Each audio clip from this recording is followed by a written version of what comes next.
بسم الله الرحمن الرحيم الحمد لله رب العالمين والصلاة والسلام على أشرف الأنبياء والمرسلين نبينا محمد وعلى آله وصحبه أجمعين وبعد السلام عليكم ورحمة الله.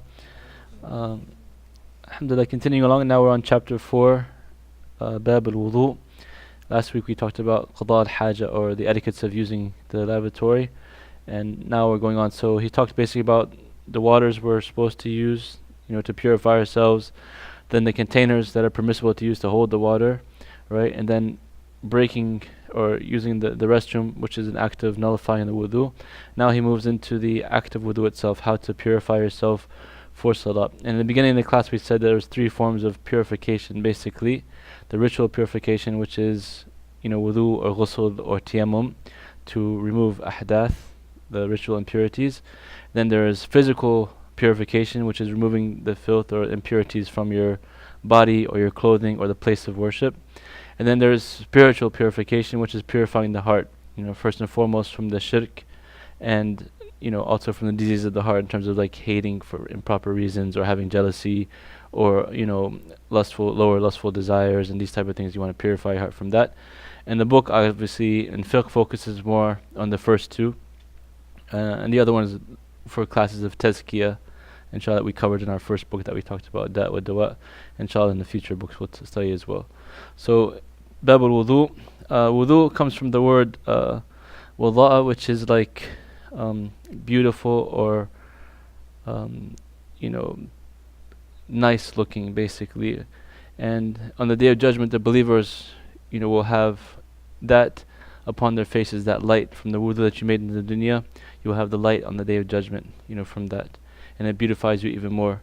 Also, even in the dunya, subhanAllah, the ones who are always protecting and consistent in their worship and wudu, you see a light upon their face even in the dunya. The believers, they have a certain glow about them, a certain nice, attractive nature from the worship that they do with Allah subhanahu wa ta'ala. And they say that the closer you are to Allah, the more beauty Allah subhanahu wa ta'ala puts upon you. If you're in constant prayer and dhikr and remembering Allah subhanahu wa ta'ala, you're in communication with the Most High. So therefore, that beauty reflects upon the righteous people. So that's the linguistic meaning of the wudu. Islamically, it's basically الغسل والمس بأعضاء مخصوصة بنية رفع الحدث. Basically, washing and wiping certain parts of the body with the intention of removing ritual impurities. That's the Shar'i definition. So linguistically, wudu means to be beautiful or nice looking, and then in the Islamic definition, it's to washing or wiping certain parts of the body to remove physical impurities with a specific intention, right? The Imam, he goes on, he says, لا يصح الوضوء ولا غيره من العبادات إلا أن ينويه لقول رسول الله صلى الله عليه وسلم إنما الأعمال بالنيات.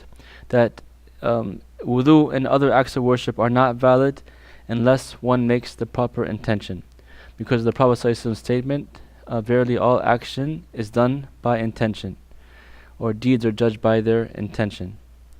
The asl in this bab, the foundation of wudu, is the ayat of Allah subhanahu wa ta'ala says, يا أيها الذين آمنوا إذا قمتم إلى الصلاة فاغسلوا وجوهكم وأيديكم إلى المرافق وامسحوا برؤوسكم وأرجلكم إلى الكعبين. Right? Allah, He says, O you who believe, if you get up for the salat, wash your faces and your hands and wipe your head and wash your feet. Right? That's the ayat, that's the asl, the foundation of the order of wudu for us as believers in the Quran. And the Prophet ﷺ, he said, إنما أمرت بالوضوء عند قيام للصلاة. Verily I have been ordered with wudu when I am getting up to offer salat.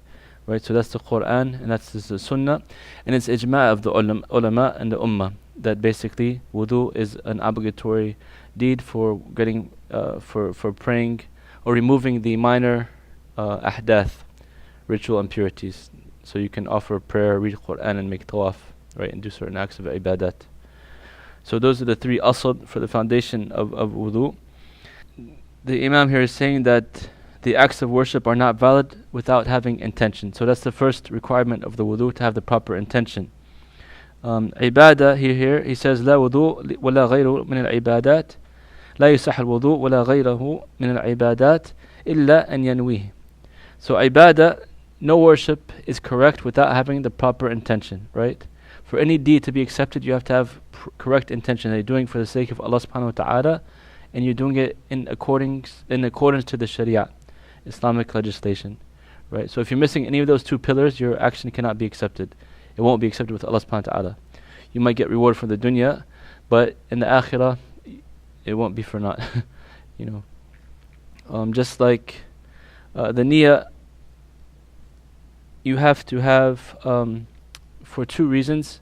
First of all, to do it for the sake of Allah subhanahu wa ta'ala, and second of all, to distinguish the types of worship you're doing, right? So when we have wudhu, you have to have the niyyah that you're doing it for the sake of Allah to lift ritual impurities off of yourself, as opposed to just washing up out of habit. So if a person just washes, and he's not having any intention whatsoever, the wudhu is not correct. So the Imam is saying that, from the first requirements or the necessity of intention when you're doing the wudhu. This is according to the Jumhur of the ulama, the Malikiyya, the Shafi'iyya, and the Hanabila. The Hanafiyya have a different opinion in terms of the niyyah for wudhu, and we won't get into that. We'll just stick with the majority opinion for this issue, that basically you should have the proper niyyah in making the wudhu for your wudhu to be correct. Also for the requirement of salat, the Prophet ﷺ said, لا يقبل الله صلاة أحدكم إذا أحدث حتى يتوضأ. The Prophet said that Allah will not accept the salah of any of you if he has, broken his ritual purification until he has made wudu. Right? That's the other hadith that shows that. Also, the Prophet ﷺ, he said, الطهور شطر الإيمان, that purity is half of faith. And some scholars, they interpret faith in this hadith as salah, like it's half of salat. And also the Prophet ﷺ said in another hadith, مفتاح الصلاة الطهور, the key to opening the salat, to starting the salat, is tuhur, purification, right? So your salat is not accepted if your wudu is not correct, and your wudu is not correct if you don't have the proper intention, right? So they all build upon each other. Doing the act of intention or having the proper niyyah in all your ibadat is like a pillar in the deen, right? Because when you do certain acts, why are you doing it? Like, are you doing it for the praise of the people, or for some position in society, or are you doing it for the sake of Allah subhanahu wa ta'ala, right? Like that same act can put one person into Jannah and the other person into the hellfire. The Prophet ﷺ, he said, the three first people that will get thrown into the hellfire is the martyr, the one who spends, money for the poor people, and the scholar or the reciter of the Quran, right? And all of them will say, or the reason that they were thrown in hellfire is because they did it for the sake of the people, right? So when you do an act of worship, always try to have istihdar an-niyyah, which means basically being cognizant of your intention. Why am I doing this act, right? For example, a beggar comes and asks for money, and you just give him some money, and you're not really thinking of doing it for the sake of Allah subhanahu wa ta'ala, but maybe because you want to get rid of him, or you're embarrassed, or you want to show the people that you're not stingy, and you give him money, but you're not really having the intention in your heart that I'm doing this for the sake of Allah. So you get the reward in terms of the people thinking you're not stingy, or you get him off your back if you want to get rid of him, for example, but you're not getting the ajr or the reward from Allah subhanahu wa ta'ala because you're not really doing it for his sake. But if you change your intention, like, I'm doing this for the sake of Allah to help another person, and I'm giving this charity for the sake of Allah, then you get that reward, right? And sometimes it could be such a small amount, but your niyyah was so pure, it will become like mountains on the Day of Judgment, right? So the first part of this chapter, he's saying to have the correct intention for the wudu. And we're saying in all ibadat are not accepted except with the proper intention. So inshallah, when you're doing wudu, when you're doing salah, always try to have that recognition of the proper intention. Then he's going to start now with a description of wudu in general, and he does this with salah as well. He gives you like the nicest picture of the wudu, and then he breaks it down into the arkan and then or the sunan, right? What's obligatory upon you and what's sunnah, what's extra. And it's a nice manhaj basically because it gives you a double shot at knowing what the wudu is in its details, and then what do I have to do and what is just like recommended. Because sometimes you might not have enough water to make a complete wudu, right? And if you don't know what's mandatory upon you or what's sunnah, you might not be able to make a complete wudu. Whereas if you did know what's wajib and what's not, you can make a complete wudu. So that's one of the reasons, amongst other reasons why we should know. So he starts off, after you have the correct intention, he says, Thumma yaqulu bismillah. You should say in the name of Allah subhanahu wa ta'ala. So in the name of Allah, you're doing this wudu, right? And the Prophet ﷺ said in a hadith, La wudu'a liman la yadhkur ismallahi alayh. That there's no wudu for the one who does not mention Allah subhanahu wa ta'ala's name upon it. And the scholars explain it. There are some scholars that say that Bismillah is wajib, that you have to say it for the wudu. But the stronger opinion, according to the other scholars, is not wajib, but it's highly recommended. Because there's other narrations that the Prophet ﷺ didn't mention that when he was teaching to some of the Sahaba. And then the ayat that we just read, that's asl, a foundation for this act of worship, Allah didn't mention it in that ayat, right? It says, إِذَا قُمْتُمْ إِلَى الصَّلَاةِ فَاغْسِلُوا وُجُوهَكُمْ. It didn't say Bismillah first. And the Prophet ﷺ told the Sahabi, تَوَضَّأْ كَمَا أَمَرَكَ اللَّهِ. Make wudu as Allah has ordered you. Right? So the scholars derive from this that it's not wajib, because if it had been wajib, the Prophet ﷺ would have said, say Bismillah first, or shown in other narrations that you have to say Bismillah all the time, but he didn't do that. So the stronger opinion, it's not obligatory, but it's highly recommended.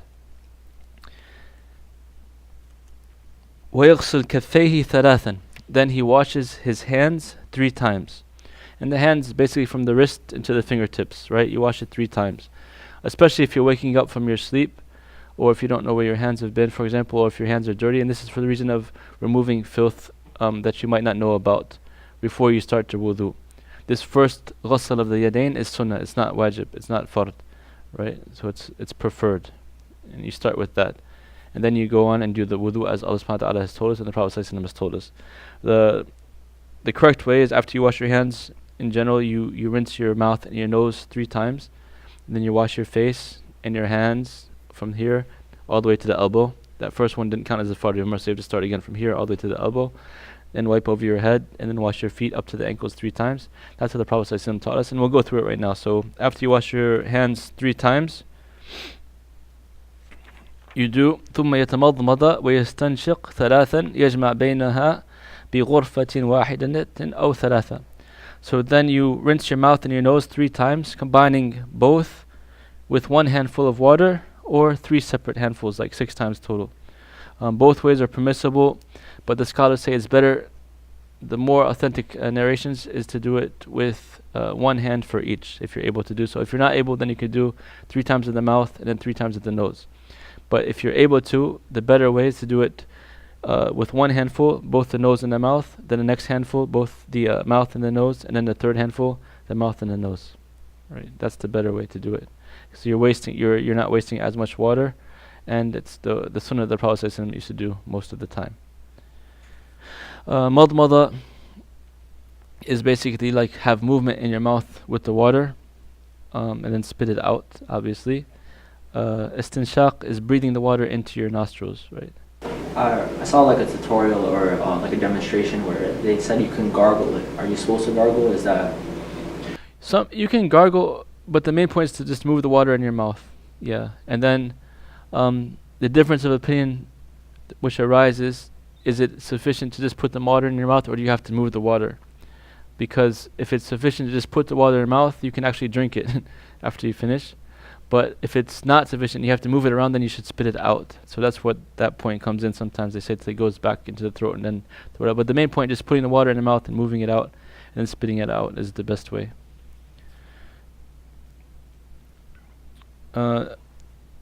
And that has like a lot of benefit too, not only for cleaning your mouth, but the nostrils, when you breathe in water up to your nose and cleaning your nasal passage, and you get rid of like a lot of the bacteria and a lot of the excess dirt and stuff like that. So even health-wise, it's something that's beneficial for you, subhanAllah. ثم يغسل وجهه 3 من منابت شعر الرأس إلى من حدر من اللحيين والذقن طولا ومن الأذن إلى الأذن عرضا ويخلل لحيته إذا إن كانت كثيفة وإن كانت تصف البشرة لزمه غسلها. So he said, then you wash your face 3 times from the hairline or the normal hairline, like if I had hair, from the normal hairline down until the chin, right, the bottom of the chin, lengthwise, and to the ear, across from ear to ear, widthwise, right. So this whole area right here should be washed. If you have a thick beard, you can run your fingers through the beard, takhallul. And if you don't have a thick beard, you have to wash the face directly, right? If you don't have a beard at all, obviously you wash the face directly 3 times. ثم يغسل يديه إلى المرفقين ثلاثا ويدخلهما في الغسل. Then you wash your hands, from your hands all the way up to your elbows, and you include the elbows in that ghusl 3 times each. ثم يمسح رأسه مع الأذنين يبدأ بيديه من مقدمه ثم يمرهما إلى قفاه ثم يردهما إلى مقدمه. So then you wipe your head, basically starting from the front and going all the way to the back, to the nape of the neck basically. Then you come back again to the front while you wipe your ears. So going back, wiping the ears, and then coming back. That's the correct way to wipe the head. If you have hair, like it's long hair, you don't have to go all the way back to the end of the hair. You just go to like the nape of the neck. That's why they mentioned nape of the neck, just in case you have longer hair, right? But if you don't have hair, obviously you just go to the end of the hairline, where the hairline would be, and then you go back up again. That's the sunnah, to do it once this way and then once back, and then intermediate wiping in the ears, right?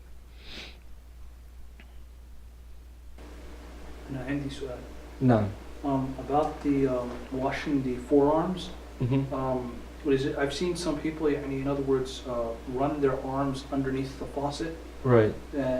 Just putting the arm entirely across and running it back and forth, right? And I was wondering, is it required to actually put the arm like that and have the water just run, or could a person just run the water across the arm? You can run. You don't. It's not required, obviously. It's just the point is you have to get the water to cover that complete body part, whichever body part you're working on or you're washing at the time. The Malikiya, they require what's called dalk, which is actually rubbing the water into the skin.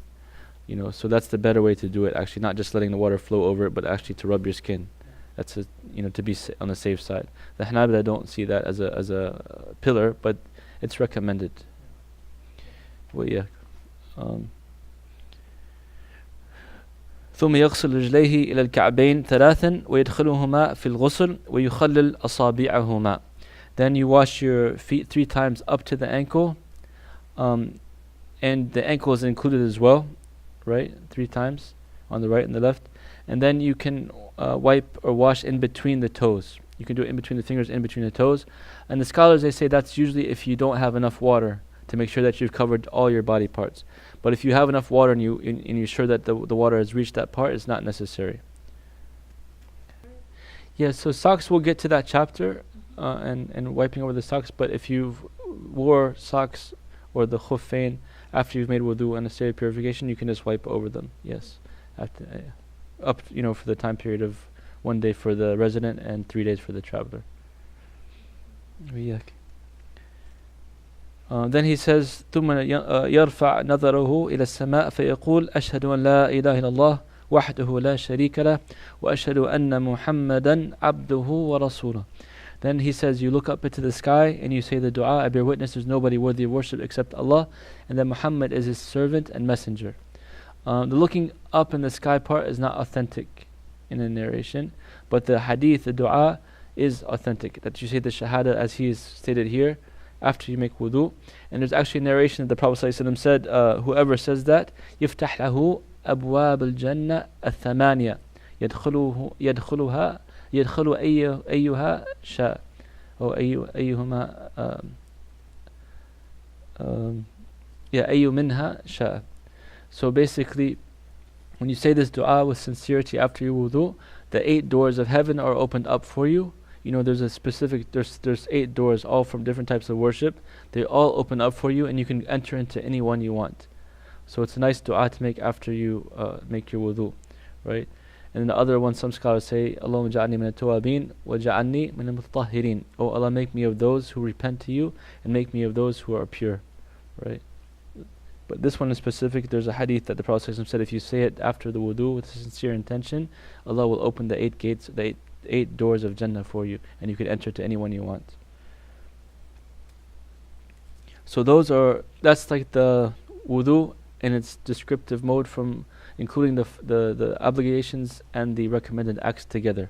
The Imam just gave you a nice picture of the Sunnah of the Prophet ﷺ when he made wudu. Right? Now he's going to go and say what's wajib and what's like preferred, what's obligatory and what's preferred. So the mandatory acts, al-wajib min dhalika. Al-wajib in the Arabic language is something like that becomes mandated, right? Wajabat. In the usul definition, ما يثاب فاعله ويعاقب تاركه. That the one who does it gets rewarded and the one who leaves it gets punished, right? And then another definition is that ما أمر به الشارع أمر جازما. That which the Sharia has commanded with a strong command. You know, there's the differences of mustahab and wajib. Wajib is like a weaker command, an easier command, and mustahab is like an easier, not emphasized command, and wajib is an emphasized command, that you have to do it. So that's what wajib is, and he's saying the wajib acts for the wudu. What's the first one we talked about already? Before that. The niyyah, yes, intention. That's the first one, a niyyah. And then the second, غسل مرة ما خلا الكفين. Washing each body part 3 times. At least 1 time. That's the wajib, 1 time each body part that we mentioned, 1 time. Except the hands, he's saying, because that's the sunnah that you should wash it 3 times. That's an exemption. When you wake up, especially in those days, they didn't have sinks and stuff like that. So they would wash their hands because they don't know what kind of impurities may have gotten on their hands, or dirt or something like that. So before they put their hands in the bucket for washing or making wudu or ghusl, they would take scoops out or pour water over their hands and wash it 3 times first to make sure their hands are clean. Then they would go and get the other water to wash the rest of their body. So that's the exemption. But the fard part, you should do it 1 time at least. And then the third part is masr ras, wiping over the head. And the fourth obligation is tartib al-wudu ala ma dhakarna, doing it in the order that Allah subhanahu wa ta'ala has said in the ayah. So what's the first thing for the fard? No, for wajib, like obligatory. The face, yes. يا أيها الذين آمنوا إذا قمتم إلى الصلاة فاغسلوا وجوهكم, and then وأيديكم إلى المرافق وامسحوا برؤوسكم وأرجلكم إلى الكعبين. That's the order that you're supposed to do it. So the Hanabila say you have to do it in order. And then the fifth one is that ولا يؤخر غسل الأعضاء حتى ينشف الذي قبله. That you don't leave washing any part in such that one part becomes dry before the completion of the wudu. So say for example, you're making wudu and a phone call comes, an important phone call, and you go and you start talking on the phone and you haven't completed your wudu, right? And then by the time you get off the phone, you notice that some of your body parts that you washed already have dried up without you completing the whole wudu. The wudu is invalid according to Hanabila. You have to go back and make wudu again, right? If you are in like an abnormal situation in terms of like in the middle of a desert or extremely high heat, and you're making wudu, and as you're making wudu it's drying it, almost instantly, that's exempt from the rule. But in general, if you're like a normal weather, a normal situation, and you're making wudu and you stop long enough for parts to dry, the Hanabila consider that as a violation of the wudu, and you have to go back and make it again. Is that clear? Okay, so those are the 5 alaykum salam wa rahmatullah. Those are the 5 mandatory acts of wudu. Okay, so now he's going to go and say what's the recommended acts, the sunan. The first one, sunan, is basically ما يثاب عليه فاعله ولا يعاقب تاركه. The one who does it, he gets rewarded for it, and the one that leaves it is not going to get punished. So that's the sunnah. That's the difference between the wajib and the sunnah. Also, if you leave a wajib in the wudu, your wudu is invalid, which will obviously make your salat invalid, right? That's why the Prophet ﷺ said, according to one interpretation of the hadith, the person who did not clean himself properly, he's being punished in the grave, right? Because the scholars say he is not making proper wudu, and for that his salat is not correct. So the wajib, if you leave the wajib, your wudu is not correct, therefore your salat is not correct. The sunnah, if you leave it, is just not as complete or beneficial, but your wudu is still correct. So the first one is the basmala, or saying the tasmiyah, the mentioning the name of Allah subhanahu wa ta'ala. As we said, there's a hadith that says, the Prophet ﷺ said, there's no wudu who doesn't mention the name of Allah, but the actions of the Prophet took that down from obligatory to sunnah, right? So in usul of fiqh, if the Prophet ﷺ said something, but he did something different from it, for example, it shows us that it's just preferred to do this act, but not obligatory. So for example, the Prophet ﷺ said, do not drink standing up. But in some situations, the Prophet ﷺ drank standing up. So that shows us it's better to drink sitting down, but in occasions it's okay to stand up and drink. Or do not urinate standing up. But we see in some narrations the Prophet ﷺ urinated standing up. So that takes it down from obligatory to like just preferred. Is that clear? So in this situation, the Bismillah, it's preferred because the actions of the ayah and the other hadith of the Prophet ﷺ, he didn't mention it. So it shows us it's preferred but not obligatory upon us. The next one is the ghusl al-kaffayn, washing the hands at the beginning. Many people think that's like the fard, but it's not. So if you wash your hands in the beginning, and you go through the wudu and you don't wash your hands again, you're leaving a fard. You're leaving a rukn, a pillar of the wudu. You have to go back and wash your hands to the elbows for your hands to be counted correctly. Okay, so the first washing is the sunnah. Also, the madmada and istinshaq, on the stronger opinion, you'll find some scholars say that it's part of the face and it's wajib, but the stronger opinion is not. It's the sunnah, it's preferred to wash the mouth and to rinse the nose with the water, right? And what's the proof, do you think, for that it's not part of the face or it's not wajib? I just said it for another thing a couple minutes ago. Because of the order you mentioned? Like the ayah that Allah said, and then the Prophet ﷺ said, Tawadda kama amarak Allah, to the Sahabi, make wudu as Allah has ordered you. So in the ayah, the face is mentioned, but the nose and the mouth are not mentioned specifically. So the scholars derive from that, it's not obligatory but preferred. Alright, the fourth one is takhlil al-lahya wal-asabi', putting the fingers through the beard and through the toes and the fingers, like the space in here, right? With the beard, specifically if it's thick, you're supposed to do that. If it's not thick enough, you just wash it as normal. And with the in between the fingers and the toes, if the water is little, you do it to make sure that the water has covered those parts. But if the water is much and you have plenty and you're sure that the water has reached it, it's not necessary. Number 5, مسح الأذنين, wiping the ears. Again, there's a hadith that says, some scholars don't see it as authentic, but some do, الأذنين من الرأس, that the udhunain, the ears, are from the head. The correct opinion again is it's not exactly from the head, but it's just preferred as well, right? Because the ayah and the actions of the Prophet ﷺ show us that it's not obligatory but preferred. The next sunan is to wash the right before the left, because Allah, He said, فَاغْسِلُوا وُجُوهَكُمْ وَأَيْدِيَكُمْ إِلَى الْمَرَافِقِ وَامْسَحُوا بِأَرْجُلِكُمْ, your hands and your feet. He didn't say like right or left in order, so it's kind of like left as that. But from the sunnah of the Prophet ﷺ, he showed us to start with the right foot, the right side, and do the right parts first. And also the Prophet ﷺ, he used to love doing the good things always starting with the right side first, right? So we just start. The sunnah is to do the right before the left. That's number 6. Number 7, وَالْغُسْلُ ثَلَاثًا وَتُكْرَهُ الزِّيَادَةُ عَلَيْهَا وَالْإِسْرَافُ فِي الْمَاءِ. And it's sunnah to do it 3 times, right? Actually, sometimes you can vary it too. The Prophet ﷺ sometimes will do it 1 time, sometimes 2 times, sometimes 3 times. Sometimes within the wudu itself, you can do all 3 of them. Do 1 part 1, 1 part 2, 1 part 3, right? So it's good to vary it. But the general sunnah is to do it 3 times each for the body parts. And then he says, it's disliked to use a lot of water.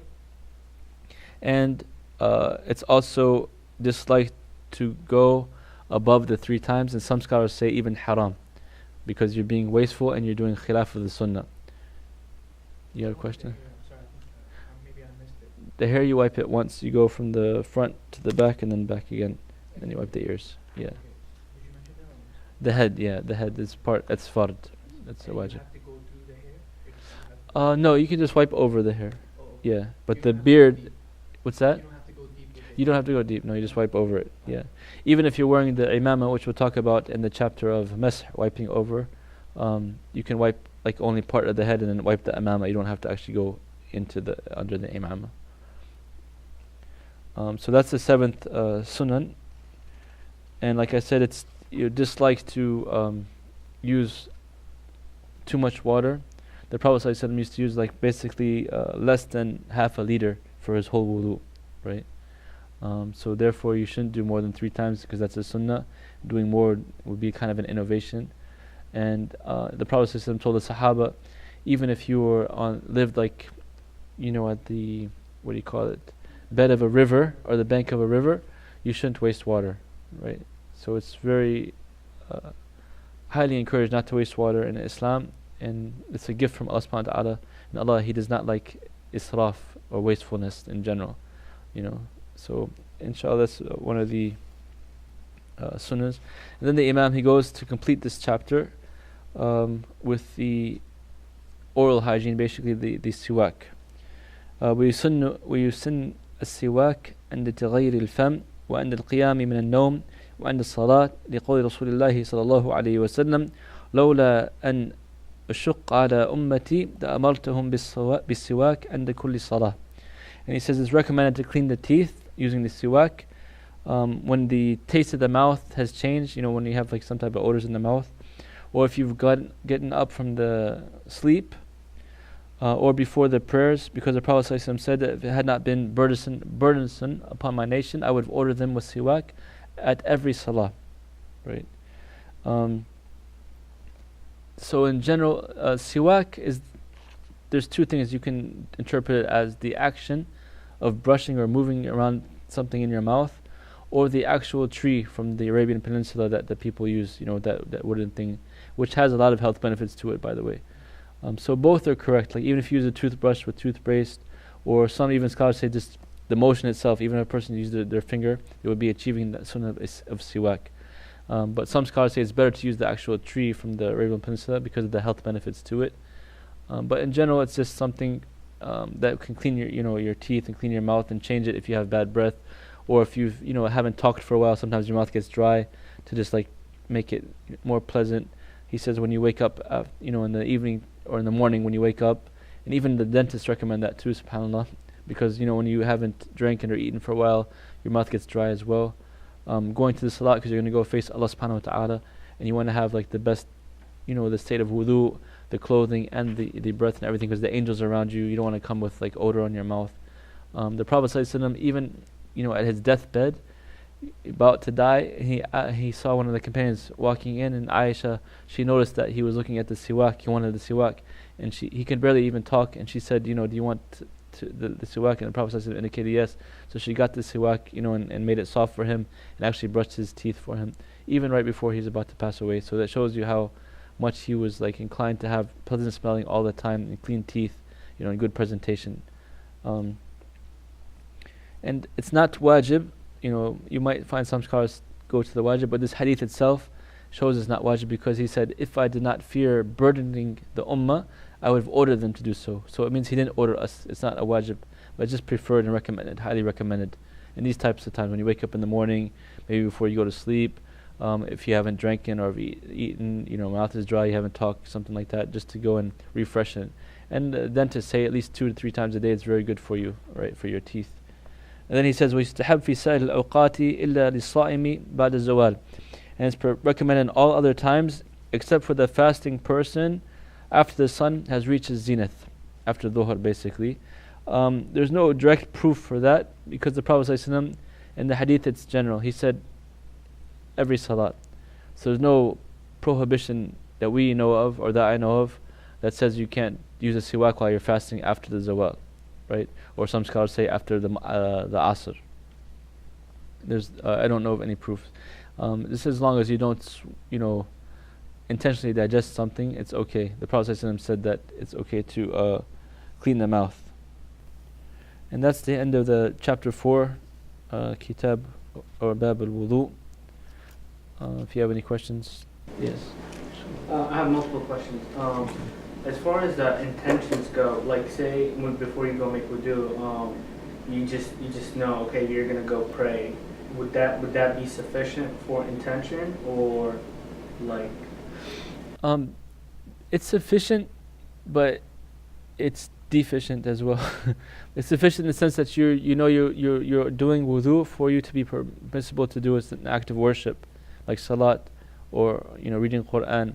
There's also like a dispute amongst the scholars in terms of like some would say that if you made wudu for a nafila or for reading Quran, is that sufficient for the fard? Right? Because the fard is a higher level. I'm not going to get deep into that, but just in general, always the way to get out of that anyways is to have niyyah of raf al-hadath, removing ritual impurities. Hadath means like breaking the wudu, whatever act required for the minor ablutions, like using the restroom, passing gas. Some scholars say deep sleep. We'll talk about those nawaqid wudu inshallah next couple of chapters.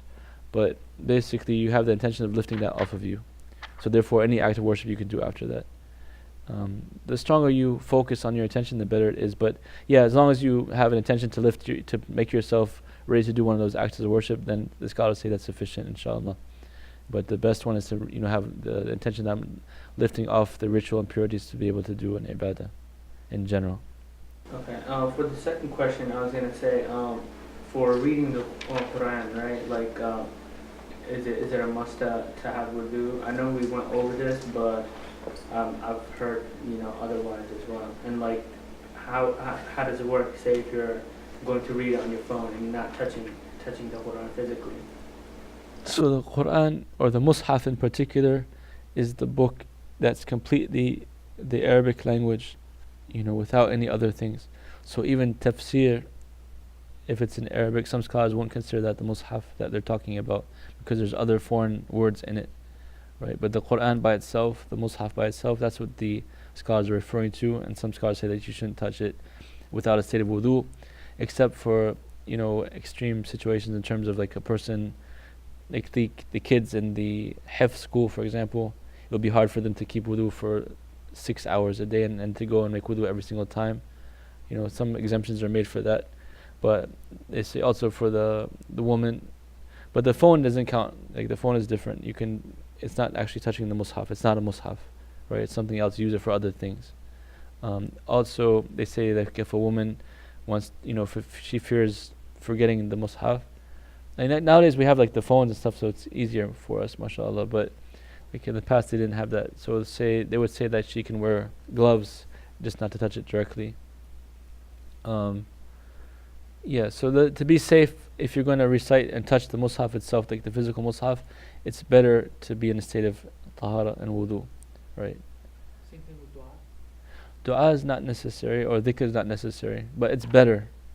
Like the more asbab that you take to getting your ibadah or dua accepted, the higher the chances, right? So you could just say, Allah, give me Jannah, right? Alhamdulillah. But say you made wudu and you called Allah subhanahu wa ta'ala by His beautiful names and attributes, and you send the salatu wassalam ala Nabi sallallahu alayhi wasallam, and you chose like the specific good times of the day to make the dua between the adhan and the iqama, or the last hour of Jum'ah, or certain times and then you made dua, so you have more likelihood of the dua being accepted. So it's better to be in a state of tahara, but not recommended. Like you can, that's the good thing about our ummah, we can remember Allah subhanahu wa ta'ala any place, any time, without having to be in wudu if we don't have to. But being in a state of wudu is something that believers, لا يحافظ عليه إلا مؤمنا. The Prophet said that whoever maintains it all the time is except the mu'min, the believers. So as a characteristic of the believer, to be in a state of wudu as much as you can. What? So I was also gonna say, this is not related to what we spoke about, but say you're praying and your mind was elsewhere, and you made sujood 3 times, like, or you forget how many times you made sujood or whatever. Well, what's like the going about that? So if you we'll talk about that when we get to the chapter of salah, inshallah. But quickly, if you make an increase or decrease in the salat, you have to, if you do it intentionally, the salat is invalid. If you do it unintentionally, you make it up through sujood al-sahw, right? So if you missed a rukn, you have to do that rukn. So you either have to make the whole rak'ah up and then you pray sujood al-sahw after, right? If you add a rukn intentionally, you nullify your salat. But if you do it unintentionally, you do two sujood al-sahw at the end, and that will make up for that. And if you're doing it, like if you're in the middle of doing it, you stop immediately and go to the part you're supposed to be at. Right? So say for example, you prayed 2 rakats of fajr, and then you're getting up for a third one, and then you realize, wait, I already prayed 2 rakats. You sit down immediately. You don't even have to say takbir al-ihram or anything else. You just sit down immediately, and then pray 2 sujood, for the extra movement that you've made. So like, and my thing was like, say you have no idea. Yeah. If you did 1 or 5 or whatever it may be. So like, what The- would you do in that situation? In terms of the rakats, No, not rakas. Just like, say you're making sujood. Like you go twice and then you forget. Oh, was it my first one or second? so you build upon what you're sure of. So like if you're sure you did 1, but you're not sure if you did 2, you build upon 1. And then you make an extra one. Same thing with the rak'ahs. Like if you're sure you prayed 3, but you're not sure if you prayed the 4th one or not, you count it as 3, and then you do an extra one just to make sure.